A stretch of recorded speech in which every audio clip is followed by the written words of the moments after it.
What's up everybody, welcome back to another video, and today we're going to be reacting to the fastest and the smartest thefts in history. I'm talking about these guys are in and out in seconds, bro. They go into the bank, grab the bag, and they're out in seconds. So yeah, let's get into it. And yeah, and also don't forget to like and subscribe, and of course comment down below. Every split second counts. Alright. Thieves can be incredibly sophisticated and sometimes pull off million-dollar robberies within the blink of an eye. Taking a whistle-stop tour of famous heists around the globe. By the way, here this are is some of all the real fastest stuff, thefts so like in history. Dubai. Our first stop is in Dubai, in a brazen heist that took them only 170 seconds. What you'll find with most robberies on the list is that the fastest high-profile thefts involve jewelry. To rob a bank, there are various barriers and security measures put in place to stop someone from accessing their cash. With jewelry stores, you simply need to go into the store, smash the glass, take the expensive jewels inside, and run for the hills. In 2007, shoppers at Wafi Mall in Dubai witnessed something from a Hollywood movie, and the chain of events could only be fully understood when looking back on the CCTV cameras. One car drives through the glass windows of the mall while another vehicle follows. The cars move inside this mall towards a jewelry store. One car stops and a man with a gun comes out and checks the surroundings. The other car then barges into the door of a Graf jewelry store. Carrying a gun and a hammer, the man smashes all of the glass casings and helps himself to some highly expensive jewelry. He takes $3.4 million worth of jewels and wait though, look though, right? How the freak do you put jewelry in a glass that can be smashed? Like, bro, like how do you even think? Like, just think about that. The glass can break. Like, duh, people are gonna try to steal it. Like, bro, like you just put jewelry in a glass and nobody will touch it. Like, glass can break. Glass is glass, and glass can break, bro. Come on. Off. The gang had come and gone within the space of 170 seconds. It was revealed later that the cars they used were stolen too. The gun he was carrying turned out to be fake and was used as a way to scare people off and make sure nobody tried to make themselves a hero. The thieves drove down Za'abil Road, where they burned down the two brand new Audi cars they had just stolen in order to destroy any evidence. This heist, along with others on this list, is believed to be perpetrated by a gang of jewelry thieves known as the Pink Panthers, named after the Pink Panther comedy and crime movie series. While they are incredibly effective jewelry thieves, they are much more bloody and ruthless than those portrayed in the movies. Let's just say, there's nothing to be laughed at when these guys are at work. When they orchestrated their heist in Dubai, the thieves tried to flee the country. Luckily, Dubai police captured two suspects before they could make their way across the border. As well as the two stolen Audis, the group had rented a more modest Nissan Sunny for their getaway. And the Emirati police found the jewelry in this car. It was until 2014 that a third suspect was found. He was arrested by the Spanish authorities and then handed over to the UAE in 2015. And to rub further salt in their wounds, their heist car is now on display at the Dubai Police Museum to reflect the police's ingenious work in cracking the case. But despite the speedy cars, raids, and getaways, this is the slowest theft on our list. Here's where things get a bit faster. London. Our next heist takes us to merry old England, and funnily enough, to another Graf diamond store on New Bond Street. At 4:40 p.m., two men dressed in suits walked in, posing as customers. While they did not wear any masks, this is not actually what they look like. Before the robbery, they told makeup artists that they were making a music video and needed their appearance completely altered. The makeup artists recalled that one told the other, "My own mother wouldn't recognize me now," to which the other replied, "That's got to be a good thing, hasn't it?" Once inside, they pulled out handguns and ordered the staff to get down on the floor. Then they forced the shop assistant, Petra Enar, to open the display cabinets. It took them 2 minutes to collect $65 million worth of jewelry. These are some of the 43 jewels taken. The haul included diamond. My question is, when you steal all that jewelry, how do you sell it to get the money? Because you're gonna know that they're gonna know that jewelry is missing. Like, how do you even sell it to get the money? Because that's a lot of money. 65 million? Are you kidding me? That's insane. How do you even sell that? Like, what are you gonna do with that, bro? It's insane. Oh my god. Earrings, necklaces and rings with a total value of around £40 million. However, the thieves cannot simply sell these pieces as they are. Experts think they're so recognizable that they would have to be broken up, which would dramatically reduce their value. The gunmen were well aware that police could be waiting for them even at this early stage, so they brought out Petra Enar as a hostage while they waited for their getaway driver to arrive. Interestingly, they also fired a gunshot to clear the street. In Britain, police do not all carry guns, and only a particular section of them are allowed allowed to use firearms. If an ordinary police officer was walking around, they would simply not be allowed to respond, and instead, he or she would have to wait for the specialist gun force to arrive. This sequence of events points towards an incredibly capable set of criminals. However, their methods of transport getting to and from the scene of the crime suggests otherwise. According to Good Morning America, the heist was so brazen, police say the men arrived at the store in a London taxi and made an incredible getaway, changing cars 3 times over a distance measuring less than half a mile. They crashed once, handed a bag of jewels to an accomplice on a motorcycle, and gave police the slip. Despite being right in the center of London, they traveled from getaway car to getaway car, and this helped keep the police off their scent. However, the fact that they were constantly moving from one vehicle to the other led to one of them losing their phone in one of the cars. This was what? You lose your phone? Why are you even taking your phone with you? What are you gonna do with it? What are you gonna do with it, bro? Oh my god, what a stupid ass. You were taking your phone with you going to rob a bank and you taking your phone with you? Are you kidding? Bro. Damn, that's so fucked up, man. was a crucial mistake and led to them being caught by the old bill. 2 men appeared in court today charged with carrying out Britain's biggest ever jewellery robbery. They're accused of conspiring to rob Graff Jewellers on New Bond Street. A third man has been charged in connection with the incident. However, none of the jewellery has been recovered from this heist, and it's unlikely that the criminals will ever divulge this information. Tacoma. Our next heist takes us to Tacoma, Washington, in what was one of the fastest bank robberies of all time. At one point, the criminal I'm about to discuss was an American hero. Luke Elliott Summer served time in the US Army, but in a strange twist of fate, he ended up using his military training to hold up a bank. Summer grew up in British Columbia, Canada, but holds dual citizenship with Canada and the US. He joined the US Army when he was just 17 in 2003, the very year that America led its invasion of Iraq. A year later, Summer spent time in Baghdad, and in 2005, he spent time in Afghanistan. When returning to America, he recruited people to join his training camp. On August 7th, 2006, 4 men charged into a Tacoma branch of Bank of America carrying weapons. It was organized to every last detail. 2 of the men were holding handguns and were responsible for getting hold of the money. The other 2 carried AK-47s and were guarding the bank from outside. They all wore body armor too and carried plenty of ammunition with them. Summer was one of the men with a handgun leading the charge. A prosecutor of the case said if the police arrived, Luke Summer planned to go to war. The robbers were armed for combat. Summer continued shouting orders at the tellers to hand over the money, while one of the men guarding the entrance shouted out how much time had elapsed. Summer reordered the tellers to give them $20, $50, and $100 bills, and told them not to give any money with serial numbers or die packs that would be traceable. His assistant collected the money, and when it hit the 2-minute mark, the team's timekeeper shouted, "Let's go," and they fled the scene. They exited the bank with $54,011.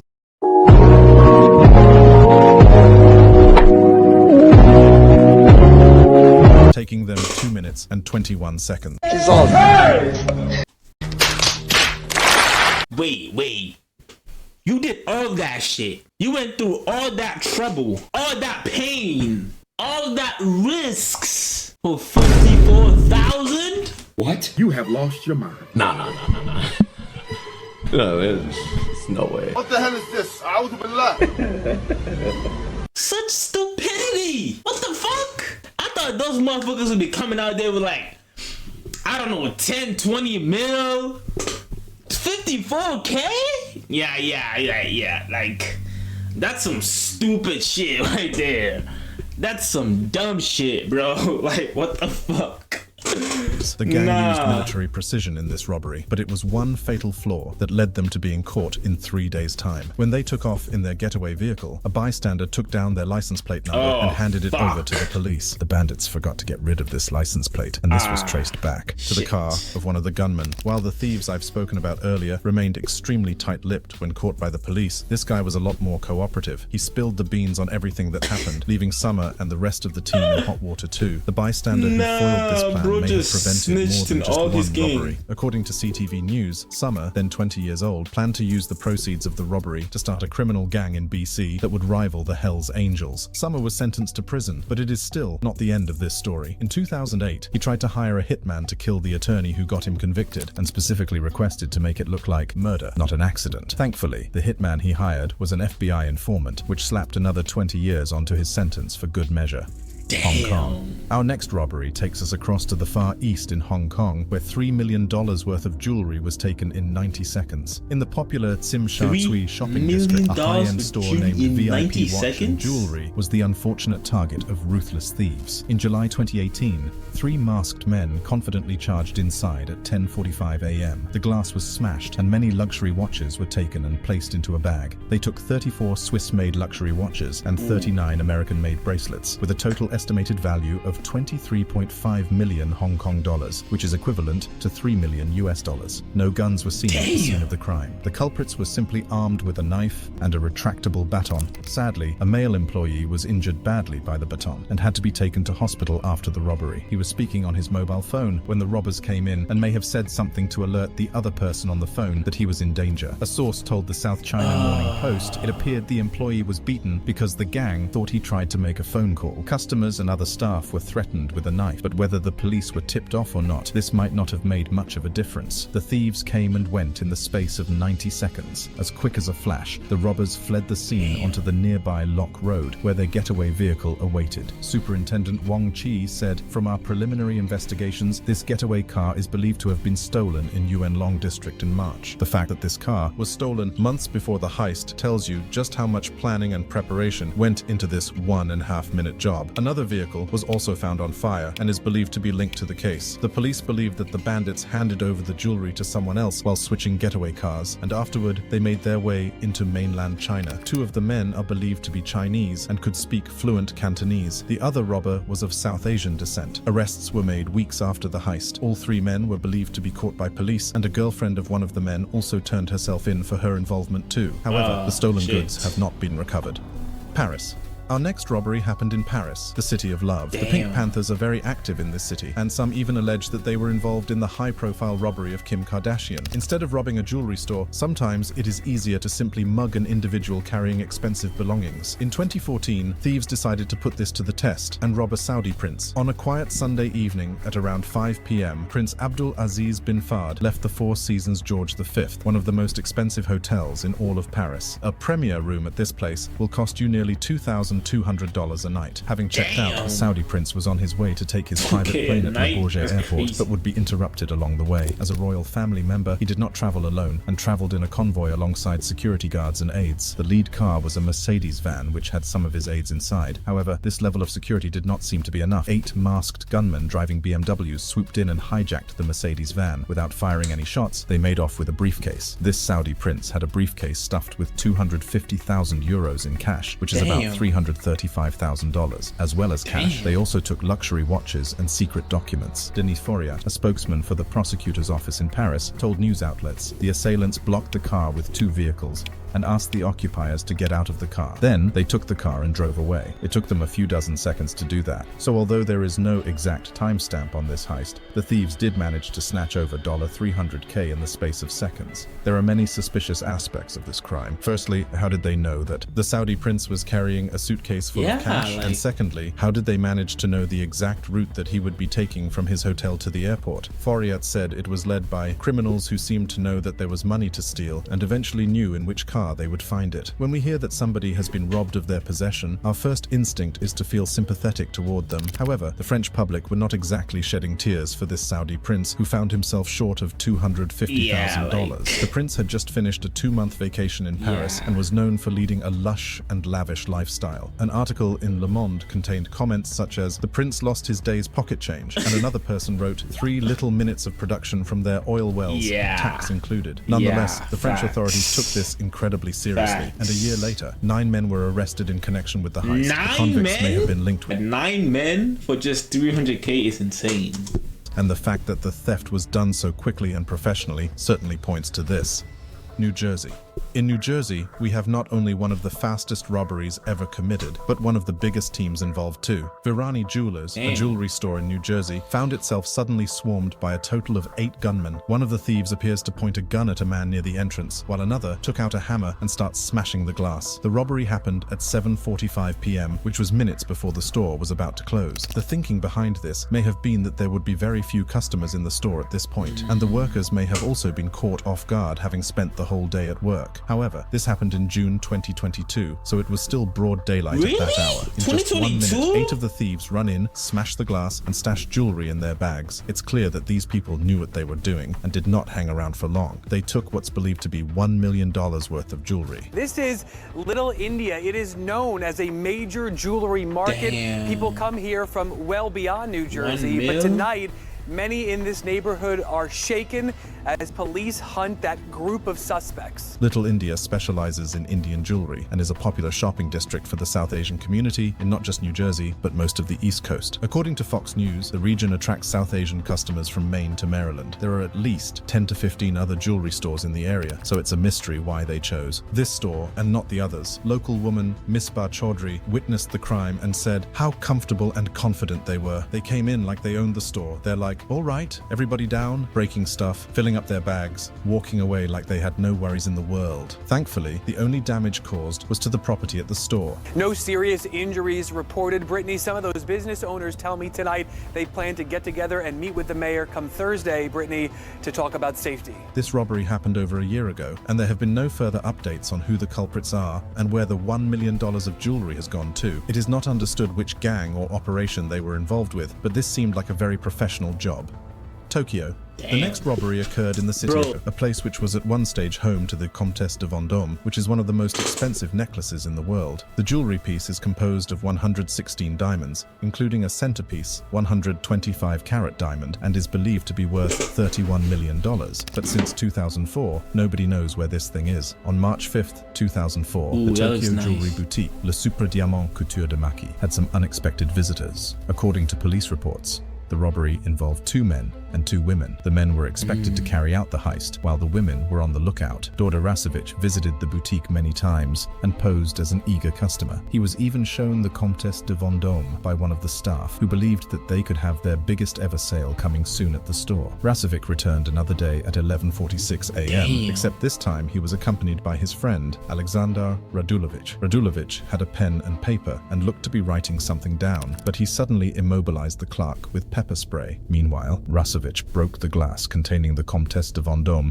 and snatched it for himself. Then both men ran out of the store and fled on motorcycles. The whole thing lasted less than 40 seconds. All 4 of them stayed at a hotel in Tokyo for a night before fleeing the country under fake Croatian and Czech passports. The next day, they boarded a plane for Paris and were thousands of miles away from the scene of the crime. The Japanese put all of their resources into finding the culprits, to the extent that they had 100 investigators working on it. 2 years later, 2 Serbian men were jailed in connection with the robbery. However, they refused to let the police know where the necklace is hidden or who they were working for. Rasevich even testified that it was an inside job and it was used to collect $100,000 worth of insurance money, something the authorities have refused to believe. One of the most surprising aspects of the crime is one of the women involved. Since the heist, Dorothy Fasola has been living in Scotland and working as a fish trader. In Aberdeen, she was known as a Fiat-driving seafood exporter who drove a hard bargain. On the other side of the world, she is believed to be the mastermind of one of the greatest robberies to ever take place in Japan. She was seen looking through jewelry shops in Tokyo days before the heist, and a Serbian prosecutor said, Serbian members of the gang were in charge of the dirty jobs, but the real person behind the whole operation was Fasola. She was very good at covering her tracks. It was only thanks to security cameras that Japanese police have been able to trace her and to figure out the identity of the mysterious lady. Fasola was extradited to Italy for a different robbery, but released in 2011. Ultimately, the necklace has never been seen since, and it's unlikely that it is still out there. While these thieves were in Tokyo, they used their hotel phone to make calls to Sri Lanka, and people suspected that the necklace was sold through the black market. By now, it's more than likely that the precious diamonds on this necklace were recut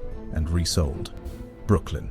At a high-end jewelry store in Brooklyn, $2 million worth of jewelry was taken in 38 seconds. At 5 p.m., 3 masked gunmen raided Facet's Jewelry in Park Slope, Brooklyn. They threatened to shoot a worker while smashing the cases and looting the place of its expensive jewelry. According to the store owner, Irina Souley, the guy reaches into his pocket and pulls out a hammer. I didn't even understand how a hammer could fit in there. And he says, and this is how you use a hammer. He smashed 3 of our main displays. Each of the 3 men had their own specific job. One man worked with the hammer, while another had a bag bag filled with jewelry. The third person, meanwhile, operated as a lookout. Sule says the whole thing lasted 38 seconds. They took 2.5 full cases of diamond engagement rings, newer pieces we've designed in-house, and pieces we've collected, Art Deco and Edwardian rings. But obviously, it was less about the jewels they were taking and more about the danger she and her staff found themselves in. Honestly, it's very scary. I couldn't even talk yesterday. I was hyperventilating, crying, sobbing, and shaking. Of course, they had put plenty of preparation into the heist. They knew exactly what cases to take from. They only took the big-ticket items. The guy holding the door yelled, Damn. "What the are you doing? Don't move, I'm going to shoot."